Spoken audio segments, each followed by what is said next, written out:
Hey, how you doing there again, folks? Me again, of course, Brandon Wenzel, coming back at you. Another offering off my sampler platter. Yes, indeed, folks, sampler video series is I've been doing for a little while. Where I go over there, trap food and drink items. I eat the stuff, I drink stuff, then I talk about the stuff, folks. I'll let you know all you need to know about hopefully delicious crap that I'm going to go over there and use my mouth to go over there and chew, and then, with swallowing, and there's saliva involved. It's a whole thing, folks. Whilst I'm doing so, Peter Can Thunderbolt poster right behind me. Crabby old ladder outside, there's some Marvel figures, and I'm wearing a cool shirt. When I wear a cool shirt, I like to highlight the shirt. What cool shirt am I wearing? Boom! Got a Moon Knight shirt. Moon Knight shirt is going to be the shirt for the next few things that I do, because I do these in batches. And hey, look at that! Moon Knight up there! Double the Moon Knight, double the awesomeness, folks. I'm just saying. Anyway, folks, what am I trying for y'all today? Well, I just got through doing some stubborn classic root beer as my previous review.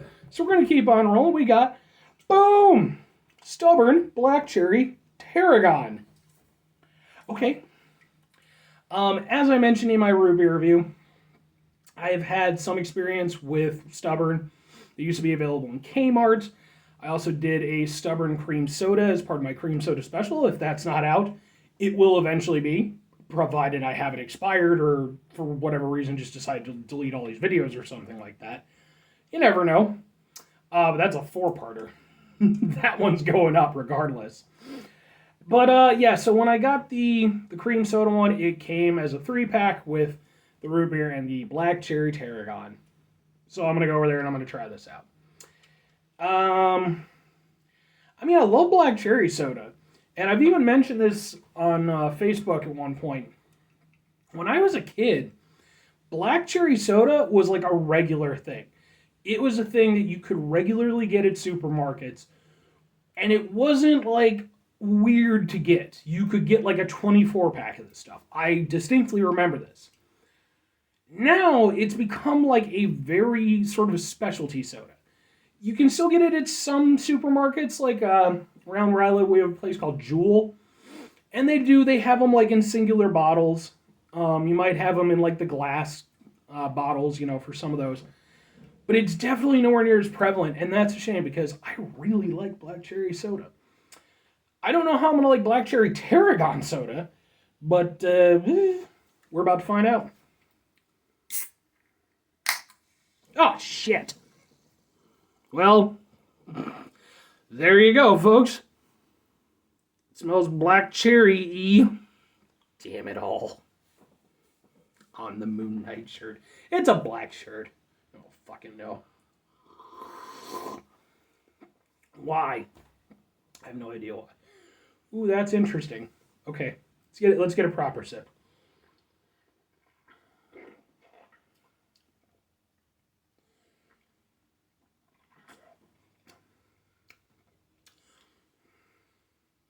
Okay. Right off the bat, and I mentioned this with the root beer and the cream soda, it has like a dry taste to it, which is interesting, and it's not something you see in most sodas. I guess that's kind of like a stubborn thing, like part of their process.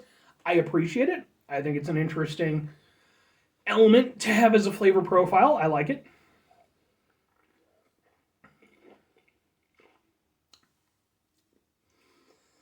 The black cherry taste is decent. It is definitely not the best black cherry soda I've ever had, but it's also not the worst. It's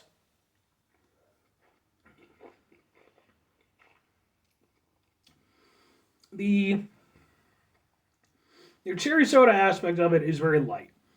But I don't mean light on flavor. I mean kind of the way it moves on your palate. It doesn't linger too much. It's kind of there. You get the flavor, and then it makes its way down. It's very refreshing, which is somewhat unusual for a black cherry soda. Black cherry sodas, for me, tend to be more indulgent. This one veers on the side of being refreshing.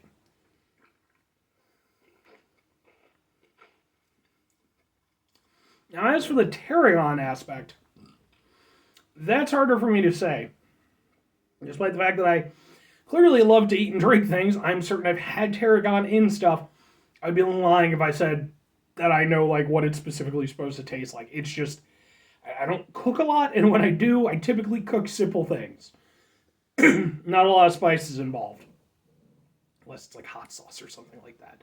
Um, every time I've tried to go over there and like make something like a little bit fancy, it hasn't gone super well. That's why I eat out a lot. But there is definitely something extra to it. Now, is that the Tarragon? Maybe. It's hard to say. I will say it's not intrusive. The black cherry is still at the forefront. It's the hero of the drink, which is good.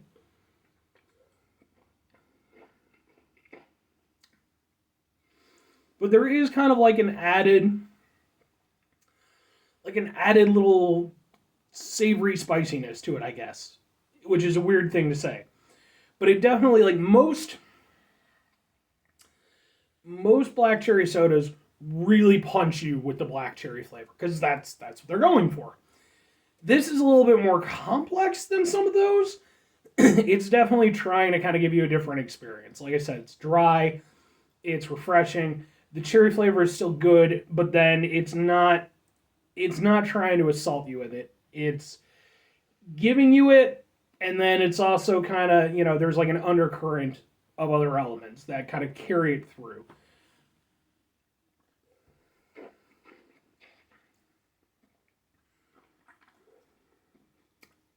The more I drink it, the more I like it. Yeah. I like the fact that there's almost a little bit of a tiny bit of a burn to it. Kind of, and I don't know if that's like sort of the tartness of the cherry sort of being pushed forward with the tarragon, but there's definitely sort of like at the very back end, kind of at the front of your tongue almost, there's just a little spiciness to it. I like that. Yeah, I actually really enjoy this. My first go of it kind of had me leaning more towards sort of like if you kind of divide the line between black cherry sodas I've had that I've really liked and ones that I felt were, maybe somewhat lacking, it was leaning a little bit more on that side. Now, I think it actually leans more on the other side. I would like. It's fine that it's in a can. Cans are good. They are a very good container for soda. Uh, but, of course, the perfect container for soda is the glass bottle. I would like to have this, like, in a glass bottle. I think that would be nice. I think that would be, like, a nice experience. Almost to the extent of kind of like a cheer wine. Which, yes, I've had cheer wine on many an occasion. It's a wonderful drink. Maybe at some point in time I'll do a review of that, even though I've had it plenty of times. But yeah, I do enjoy this. I like this a lot. I like that well, it isn't as punchy with the flavor. I like that it's doing its own thing. For one, it feels like a stubborn drink. I've had enough of them now that I can definitely say they have a certain profile. I like that it sticks to that profile. I like that it veers more down the refreshing route than like the decadent route. That's pretty unique. I'm not gonna say I've never sort of had that before. I have had some fancier black cherry sodas where kind of similar, but this one, especially being a quote unquote more commercially available one than like some of the more obscure kind of quasi artisan ones, I like it. I really do. I think it does a good job of sort of bridging the gap between the ones that are more readily available at like the supermarkets and stuff, which typically, although not bad, they're not trying too hard to do what they do. Let's just put it that way.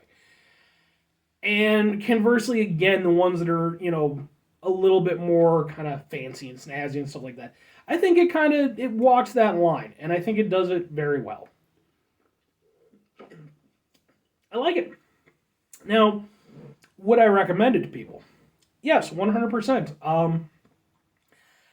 I can't see a reason not to try it. I mean, if you're obviously not into soda or if you're not into black cherry, then, but then why the hell would you try this anyway? Now, what I will say is this. it has the black cherry tarragon aspect to it. I don't go into it expecting something super wacky, because that's not what this soda is. It's a black cherry soda. It offers something a little bit different, but don't go into it expecting something wacky, because a lot of times with, like, fancier sodas and stuff like that, they'll add in, something, an uncommon ingredient, to kind of go over there and give it a little extra flair. And sometimes it does veer on the quasi gimmicky, but that's not what this is. It's just a good black cherry soda that just, they add on the tarragon aspect. Makes it sound a little bit more interesting, gives a little bit of a unique flavor, but it's not like super batshit crazy or anything like that. So, I like it. Anyway, 5 things before I get out of here, folks. Have yourself a great rest of your day. Spectacular rest of your week. Monumental rest of your month. Stupendous rest of your year. But you could go over there and have yourselves a truly black cherry-tastic rest of your life, folks, because although black cherry soda maybe isn't as common in the supermarket aisles as it once was, it still persists, and damn it, when you try it, it's a special treat. Final 2 things, folks. Number 1, try to bring some positivity in the world. It's not always possible. It is, however, always appreciated. But we can't do it all the time. I know I can't do it all the time, folks. Here's what you do. You try not to be an asshole. Not always a doable thing, folks. That's why I put try at the front. It's very deliberate. Because at the end of the day, folks, we are human beings, most of us. I don't know what you're doing with your time. You could be some sort of, like, acidic slug monster, like the Blob. I mean, it would be impressive if you were watching this and comprehending it if you were. But to be fair, I don't know what the Blob does when he's not going over there and digesting people. Maybe he's watching YouTube videos. By the way, the 1980s The Blob is an underrated horror movie. Throw that out there. The practical effects in that are fucking phenomenal. It has some of the coolest death scenes in any horror movie. I don't care, man. I would rather take on Jason, Michael Myers, maybe not Freddy. Freddy can get weird with it. Who else? Oh, why am I blanking on this? Whatever, you get the point. I'd rather take on them in a fucking full-on fist fight than deal with the Blob on any level. I am not fucking with that. I refuse to be fucking just consumed and digested like that. But I love it. Anyway, folks, the other thing that you can do, folks, is do the thing. Whatever the thing is for you, that's what I want you to go out and do. Maybe you're going to go over there, folks. Maybe you are some sort of blob monster. And maybe you're over there and you're watching this video. Who knows? Maybe from space. Maybe this transmission will have dispersed its way out to, the stars and all the such and everything, and then somehow you're able to go over there and, intercept it, and it hasn't degraded like it actually would in real life. And, maybe you go over there and you start your own blob monster food channel. Maybe you come to Earth, you eat some people and stuff like that, and then you're over there and you're like, hi, I'm Blob Monster. This is my sampler platter. This is Steve. I'm going to eat Steve. And then you eat Steve. Don't eat Steve. I mean, maybe Steve's a dickbag, but, it depends on what level of dickbag Steve is, to be fair. There's people I would throw into a blob monster. Not for trivial reasons, folks. But let's be honest, there's some really genuinely awful people out there who need to be thrown into a blob monster and just slowly digested. Or conversely, you could go over there as a blob monster and do something way more productive with your time. Like, go over there and write that book that you've had, just whining away in the back of your head. Maybe you've thought about it, but then you're not sure. Just do it. Just get it out there. Creativity. Bye.